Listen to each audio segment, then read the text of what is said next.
Hi viewers, ఎలా ఉన్నారు? అందరూ బాగున్నారా? అందరికీ వరలక్ష్మి వ్రతం శుభాకాంక్షలు. సో వరలక్ష్మి వ్రతం రోజు నేను ఈ చీర కట్టుకున్నాను అనమాట. ఇది యాక్చువల్లీ ప్రియాంక పెళ్లి కోసం తీసాను. సో ఆ చీర నా దగ్గర ఉన్న కొంచెం జ్యువెలరీ ఇదే. సో ఆ నల్లపూసలు అయితే నేనే ప్రిపేర్ చేసుకున్నాను అనమాట. నా దగ్గర కాసులు ఉన్నాయి. సో దానికో ఆ కాసులు అన్నీ మెడలో ఎందుకులే అనేసి తీసి ఇంకా నా పెళ్ళప్పుడు కట్టిన నల్లపూసలు అన్నీ కలిపేసి నేను అలా దండ అయితే చేసుకున్నాను, నేనే చేసుకున్నాను. అండ్ ఇంకా గెట్ రెడీ విత్ మీ చేసేద్దామా? వచ్చేయండి మరి. సో ఫస్ట్గా అయితే నేను ఇక్కడ రెడీ అయిపోతున్నాను.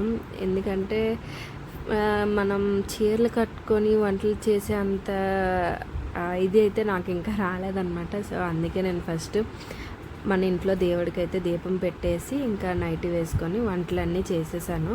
వంటలు అంటే పెద్దగా ఏం వంటలు చేయనులేండి, నేను జస్ట్ నాకు వచ్చిన వంటలే చేస్తాను. యాక్చువల్లీ పరమన్నం అయితే చేస్తాను. అండ్ ఇంకా అవన్నీ పులిహోర, బూర్లు ఇంకా అవన్నీ ఉంటాయి కదా, అవన్నీ చేశాను. ఇవన్నీ ఇక్కడ శారీ అయితే కట్టేసుకున్నాను అనమాట. ఆ రోజు నాకు ఎందుకో డల్గా అనిపించింది. ఒక ఇన్సిడెంట్ అయితే జరిగిందనమాట. నూనె అంతా తుల్లిపోయి ముఖం అంతా అయిపోయింది. సో దానివల్ల ఎందుకో అంత ఇది అనిపించలేదు. రెడీ అయితే అయ్యాను, చీర కట్టుకున్నాను, అంత బాగుంది. ఇంకా పూజ అంతా నాకైతే ఆ రోజు చాలా బాగా జరిగింది. ఎందుకంటే నేను ఒక్కదాన్నే చేసుకున్నాను.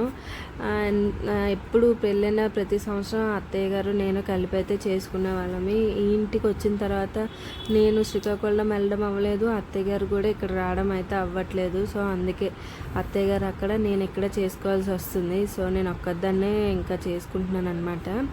ఇగోండి, నేను అమ్మవారిని అయితే ఇలా డెకరేట్ చేసుకున్నాను. నాకు అయినంత దీంట్లో నేనైతే చేసుకున్నాను అనమాట. నాకు డెకరేషన్ పెద్దగా చేయడానికి రాకపోయినా ఏదో నాకు తగ్గట్టు అయితే నేను చేసుకున్నాను డెకరేషన్. ఇంకా పూజ అయితే మొదలు పెట్టేశాను అనమాట. ఏమన్నా కొంచెమే చేశాను అమ్మవారికి మొట్టిగా. పులిహోర, ఇంకా నైవేద్యంగా అయితే పులిహోర, పూరెలు, శనగలు, ఆ పరమన్నం. ఇంకా మా అత్తయ్య గారు వాళ్ళు పెసరపప్పుతో పునుగులు చేస్తారంట, బెల్లం పాకంలో వేసి. సో అదైతే నేను నైవేద్యం అది కూడా పెట్టాను. ఇంకా పంచామృతం కూడా పెట్టాను. సో ఈ 5 రకాలు అయితే అమ్మవారికి నైవేద్యంగా అయితే పెట్టాను. ఈ సంవత్సరం లాస్ట్ ఇయర్ మీద ఈ సంవత్సరం అయితే ఇంకా బాగా జరిగింది అనిపించింది. లాస్ట్ ఇయర్ కొత్త కదా, ఒక్కదాన్నే చేశాను, అది కూడా అత్తయ్య గారు కూడా తోడలేరు. సో లాస్ట్ ఇయర్ కన్నా కొంచెం ఈ ఇయర్ తెలిసింది కదా, సో ఇంకొంచెం బాగా చేశాను. అమ్మవారి అనుగ్రహం నా మీద, మీ అందరి మీద ఉండాలనేసి దేవుణ్ణి అయితే మొక్కుకున్నాను అనమాట. ఈ ఇయర్ లాగే ప్రతి సంవత్సరం ఉంటే అమ్మవారికి ఇంకా బాగా చేస్తాను నేను. ఏదైనా అమ్మవారి అనుగ్రహం లేనిదే మనం ఏం చేయలేం కదా. సో ఇంకా అన్నీ కథ అయితే చదువుకున్నాను.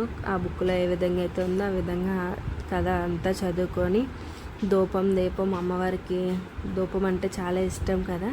సో ఇంకా ధూపం అంతా వేసేసి ఇంకా ఫైనల్గా అష్టలక్ష్మిది కూడా అష్టోత్తరాలు ఉంటాయి కదా, అవి కూడా చదువుకొని ఇంకా హారతి అయితే ఇచ్చేసాను అనమాట. ఇచ్చి ఇంకా నెక్స్ట్ మన పని ఉంటుంది కదా, వాయినాలు కూడా ఇచ్చాను. ఓన్లీ అపార్ట్మెంట్ వాళ్ళకే ఇచ్చాను. వేరే వాళ్ళు మరి నాకు కూడా తెలీదు, ఇది కొత్త కదా. సో ఇంకా ఆ చిన్న అత్తయ్య గారు వాళ్ళు ఉన్నారు కానీ వాళ్ళకి కూడా పిల్లడం అవ్వలేదు నాకు ఆ రోజు. ఇంకా వర్క్ కూడా ఉండుంది. సో అందుకే 2 మేనేజ్ చేయలేక ఇంకా ఏమీ అయితే చేయలేదు. హడావిడిగా నాకున్నంతలో చేసుకొని ఇంకా అమ్మవారికి హారతి అయితే ఇచ్చేసాను. ఫైనల్గా మా అమ్మవారు అయితే ఇగోండి ఇలా ఉన్నారనమాట. మీకు ఎలా అనిపించింది మా అమ్మవారు? బాగుందా? కామెంట్ బాక్స్లో కామెంట్ చేయండి. ఇంకా ఈవినింగ్ అయితే దేవుడికి మళ్ళీ దీపం పెట్టుకుంటాం కదా, అప్పుడు నైవేద్యంగా బొబ్బట్లు అయితే చేశానమాట. ఇంకా ఈ రోజుకి ఇదే నా వీడియో నచ్చితే like and subscribe. Thank you, bye. ఇగోండి ఫైనల్గా నేనైతే రెడీ అయ్యాను. ఇలా ఉంది ఫైనల్ లుక్. మీకు ఎలా అనిపించిందో నాకు కామెంట్ బాక్స్లో చేయండి. వీడియో నచ్చితే like and subscribe. Thank you, bye.